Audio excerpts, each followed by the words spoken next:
ubundi iyi si yacu kidusaba isaba kwihuta mu bitekerezo ndetse no kwihuta mu bikorwa. Iyo ukererewe iragusiga kubera internet. Buriya rero mutimura internet yaraje ije gukemura ibibazo byinshi abantu ntibabimenya. So ni ukuvuga ngo cryptocurrency ifitemo business n'ijana business ziri muri cryptocurrency gusa. Hari abantu batabizi, abo rero ni icyo tubabwira ngo cryptocurrency ni igisubizo cyaje gitanga akazi ku muntu wese ugashaka, kuko hari abantu badashaka akazi, hari n'abatagashaka. Bivuze iki? Nibwo bukire bwa mbere, kuko ni hantu mvugeho gatoya ushobora gukorera amafaranga aho uri hose n'igihe icyo ari cyo cyose. Tugiye kujya ahantu heza mwaka utaha aho umuntu wese ufite crypto nibura izikuba inshuro 10. Amafaranga yashyize amazikuba inshuro 10.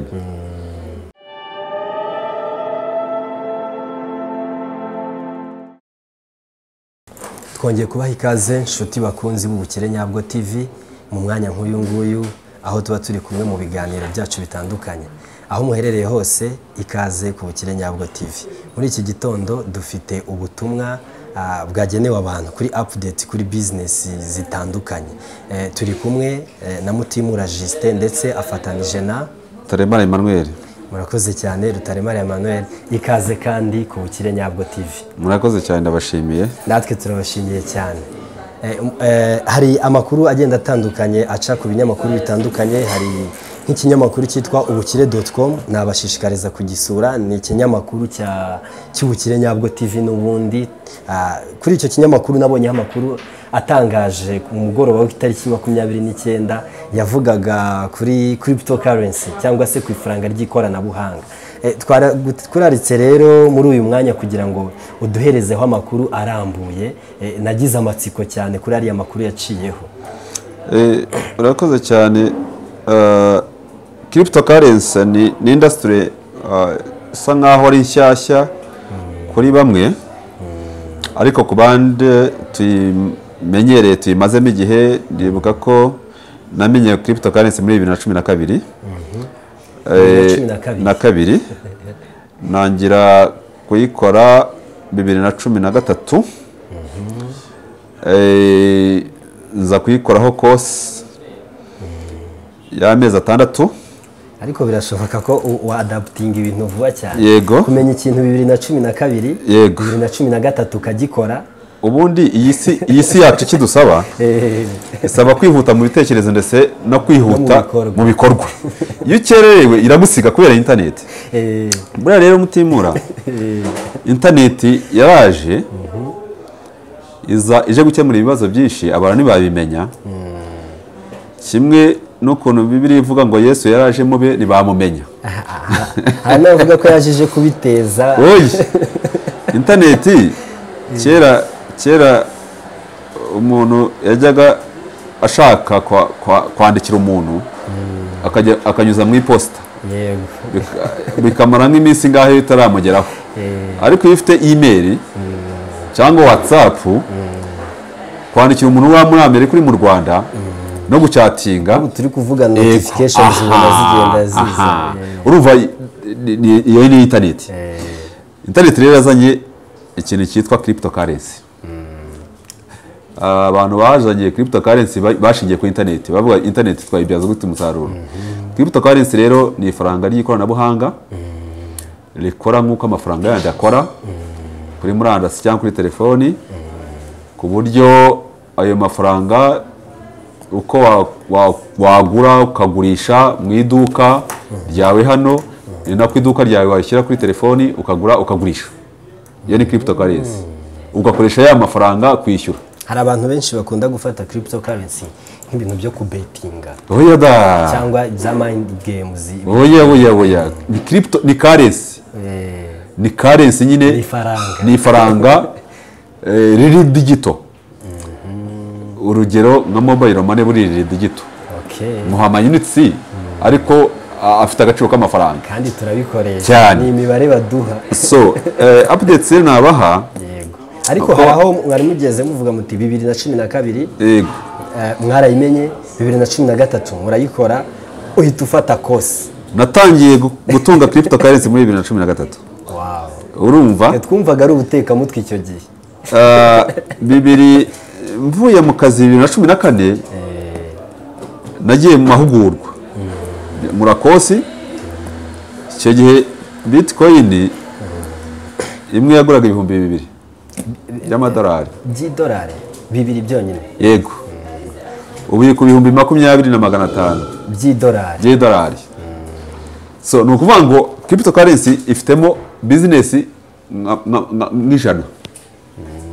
n'ijana business ziri muri cryptocurrency gusa. Ushobora kuyitradinga, ushobora kuyiholdinga, kuyibika. Okay, reka mbivuge mu Kinyarwanda. Ushobora kuyicuruza. Yego. Ibyo bita forex trading. Kandi tuzi ko trading it is buying and selling. Kurangura no gucuruza. Yego. Ushobora kuyigura ukavuga uti reka nyigure nyibike mu cyumweru gitaha nyigurisha zawe yazamutse agaciro. Ushobora kuyistakinga. Kuyistakinga nabyo hari icyo bisobanuye. Muri cryptocurrency hari ibyo bita proof of work. Ibyo bita bitcoin mining. Abantu nyine baroze miningaga bakoresheje umuriro mwinshi biza kugaragara ko bamayiniza ari benshi n'isi yabura umuriro barabibyoroshya bakora ibyo bita proof of stake. Staking rero kubera ikoranabuhanga ryaje haje amarobo urumva ntago akenera umuriro naruha nasinzira nyine providinga information zawe ibyo uri bugukorere kabikora nkaho wabikora ukagenda ukiryamira robo zigakora. So no kuvuga ngo amafaranga yanyishura kwa stakinga robo zikagira nkunguka. Hari abantu batabizi urumva ushobora gushyiramo 100 nagiraga ukunguka irindi 100. Hari abantu batabizi abo rero ni icyo tubabwira ngo cryptocurrency ni igisubizo cyaje gitanga akazi ku muntu wese ugashaka kuko hari abantu badashaka akazi hari n'abatagashaka. Bivuze iki? Waba ukora n'ubundi ukora ukeneye amasource menshi ya income cyane kuko burya nago source imwe ukoreramo ifunze. Nyabureka uba ugomba kuba ufite alternative. Hari n'ibindi nabonye umuntu yaravuze ngo iyo turyamye inzu turyamyemo ibiri gutwara amafaranga nubwo yaba ari yawe hari amafaranga twishyura buri kwezi y'isoro cyane. Iyo tugiye muri restroom hari ahantu dukanda amazi akazamuka abagiye. Yego. Ya frigo y'imuhira. Oya ikintu cyose ukora mu buzima aba ari amafaranga asohoka. Ya frigo y'imuhira kugira ngo ya mata adapfa ubu hari umuriro urimo kugenda. Cyane. Ni ukuvuga ngo igihe cyo ni amafaranga. Cyane. Rero abantu badukurikiye dukwiye gushaka source zirenze imwe zo kuzana amafaranga kuko niziyatwara zirenze imwe zo ni nyinshi buri source wawe aba ari amafaranga asohotse niyo wagarukira ku muryango buriya deja kugeza muri iki gitondo hari amafaranga yamaze kugenda. Uravugira kuri telefoni urakora kuri WhatsApp wakarabye wakarabye n'isabune n'amazi wisize wabroshe ayo yose n'amafaranga asohoka. Izo ni source nyinshi kandi utabikora niko kubaho nabi cyane. So dukwiriye gushaka source nazo zirenze imwe ziya generating. Rero imwe muri izo source yitwa cryptocurrency. Cryptocurrency TV channel yitwa Ubukire Nyabwo nibwo bukire bwa mbere kuko ni hantu mvugeho gatoya ushobora gukorera amafaranga aho uri hose n'igihe cyo ari cyo cyose. Aho uri hose n'igihe cyo ari cyo cyose ukorera amafaranga. No kuvuga ngo ufite telefone ufite internet kandi igihugu cyacu nicyo kintu cya mbere cyiza gikomeye cyane ahantu hose hari internet. Aho wajya mu gihugu cyacu na ahantu hatari internet. No kuvuga ngo ushobora kuba wagiye mu bukwe ugakorera amafaranga iyo ni cryptocurrency kuko impamvu ari igihe abantu bashobora kuvuga ngo ni amakabya nkuru ariko nashyize kuri order coin yanjye mvuga ngo nishyika kuri iki giciro ngurisha naba ndi mu bukwe njye nsaba abageni nkaba nabasabwa urabona ko nshesha kanguhe cya gihe nazi ijambo ku mubyeyi dusabana arimo kuvuga ushobora kuba ngurishije crypto yanjye arashobora kuza ugahita cyane noneho nkaba nkoreye amadolari 500 cyangwa 500 y'amanyarwanda kandi natashye ubukwe no kuvuga ngo essence wenda yamvanye ahangahe njyana nka Nyagatare nayikuba inshuro nyinshi nibyambuje gutaha ubukwe ariko nakoreye n'amafaranga urubyiruko rero nize kuvuga ko nkunda urubyiruko mufite telefoni zanyu ziriho internet hari za ka free zone harimo internet y'ubuntu ujya wicara hariya ubona na kaminuza zose zo mu Rwanda haba harimo internet muri za BC abayemerewe kujya muri za BC ubwira umubyeyi wawe n'ubu udafite amafaranga niyo waba wiga mu high school urumva aguhe 50 ya trading yageze 100 200 300 cryptocurrency birashoboka ariko hari ikiganiro umwe mu bakorera hano yigeze atanga aravuga ngo iyi mbeho yo muri crypto byagaragaye ko turi mu gihe gisa nk'imbeho muri crypto ariko ejo bundi hari impinduka zagiye ziba mukuru iyo ni update nashaka kubaha crypto igira seasons ebyiri igira season imwe yitwa bear market yego ikagira n'indi yitwa bull market ubu tumaze igihe kinini turi muri bear market kubera nabwo factors nyinshi kubera ibyo bita international economic recession kuba intambara zabaye muri Russia na Ukraine ubukungu bwabaganutse mu buryo busanzwe za essence zirahenda transport irahenda ibintu byose essence yihenze n'ibindi byose birahenda iyo ni recession haba habaye ikibazo yego tubimazemo igihe rero ubu nicyo gihe cyo kugura crypto none se ibintu byarahenze ariko yo ijya down iramanuka nicyo cyiza iyo iramanuka ku bantu rero babizi ubu nibwo isoko nibwo umuntu agura hanyuma mu ntangiriro z'umwaka utaha tugiye kujya muri bull market cyangwa bull run umuntu ntabwo urugero rumwe umuntu witwa Elon Musk ni umukire ngira ngo ubu ngubu niyo uri kuri nomero ya mbere afite kampani ebyiri imwe yitwa SpaceX twara ibyogajuru mu kirere hanyuma afite na kampani yitwa ikora imodoka zikoresha Tesla ikora imodoka zikoresha amashanyarazi ubu na Twitter yamaze kubishya yego ejo bundi yaguze Twitter nicyo nagiye kugarukaho bavuga ko coin yitwa Doge mbona yikunda cyane hari igihe azamura akabwana bakayigura cyane bahita meme coin yo na Shiba Inu bavuga ko ngira ngo afite imigabane ntabwo mbizi neza ariko niko bavuga so ejo bundi amaze kugura Twitter yego undi yavuze ngo akanyoni kagurutse agura Twitter yavuze akanyoni kagurutse Doge coin yari kuri 0.058 ako kanya ijya kuri 0.14 icyo kinyuranyo ntabwo nyumvishe mwasubiramo mbere yuko agura batangaza ko yaguze Twitter yego yari kuri 0.058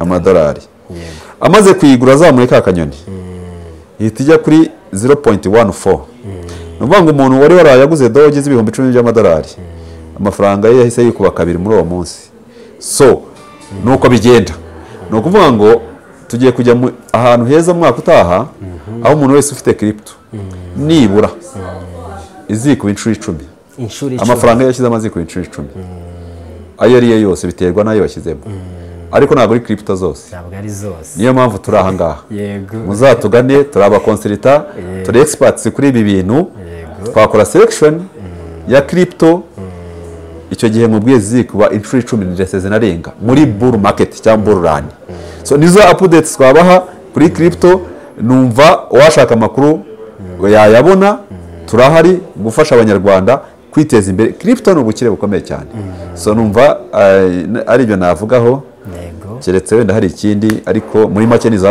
updates natanga kuri crypto aho zigeze zirimo kwindicatinga green ziva muri red yego murakoze cyane Rutaremara abantu benshi hari ukuntu baba bumva nyine bashaka ikintu ako kanya bari buhite babona direct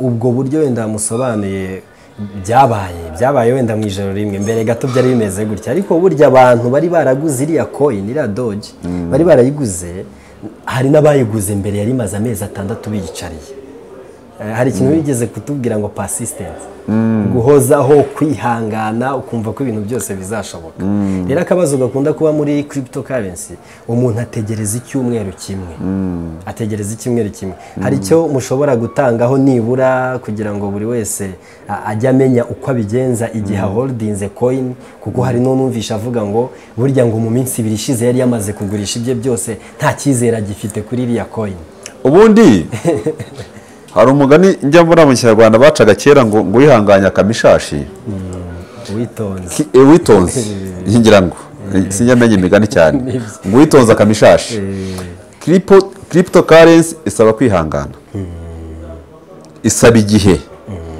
kuko hari ibyo bita panic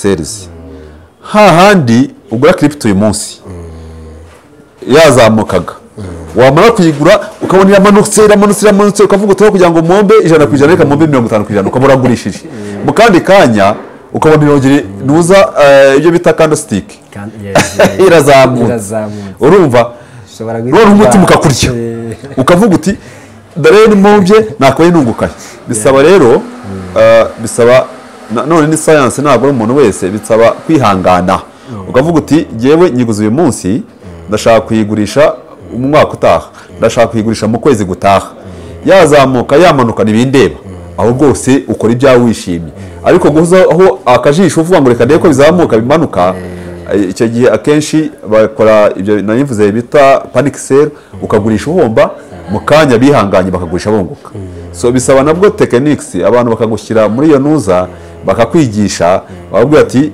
iyi ngiyi uko tureba izi nuza zizamuka zigira bakanaliza ntabwo umuntu wese abikora nanone bisaba ubumenyi experience so tuvugira abantu rero ko muri crypto ntabwo ari crypto zose zirenze 25,000 ariko nibura arizo umuntu yakwereka the best of the best cryptos washyiramo amafaranga kandi ukunguka ariko nanone nka mentorship dutanga umuntu akakwemerera ukamumentaringa kuko ari igihe ubwira umuntu uti kora gutya agakora contraire icyo gihe rero aravuga ati yewe atarabonye igiye guhombaragurisha iyo akwemereye ukamumentaringa aba successful ukamuha trading psychology cyane abonye mentoring nabwira rero reka ngo driving iyo chance abenshi na nicyo basaba rwose umuntu cyane cyane urubyiruko nabwiye ko nkunda urubyiruko mbazi ko n'amafaranga ubu se namusa amafaranga atanayafite ari yagiye gushaka ndabafasha ku buntu yashaka aho twicara nkahishyura ariko nkamumentaringa agashyika kuri success ashaka n'udufaranga twe duciye atangiye akagura ku ifite y'ibihumbi 100 ejo akabona 500 ibihumbi miliyoni kuduhumbi 100 ndagira na za experience cyane nawe akamfasha akajya kumentaringa abandi so nubwo bufasha duha cyane cyane urubyiruko n'abandi babyifuza nta kiguzi murakoze cyane n'umugisha ukomeye cyane kubagira rutaremara kandi dukomeje kubashimira uruhare rwanyu mu kugira ngo abantu nabo biteze imbere murakoze cyane yego twongeye kubashimira kandi ku Bukire Nyabwo TV murumva yuko dufite amahirwe adasanzwe uko bwije nuko bukeye tuzakomeza kugenda tubategurira ibiganiro byiza kandi bibafasha kwivana mu bukene murakoze cyane ibiganiro byacu nakagaruka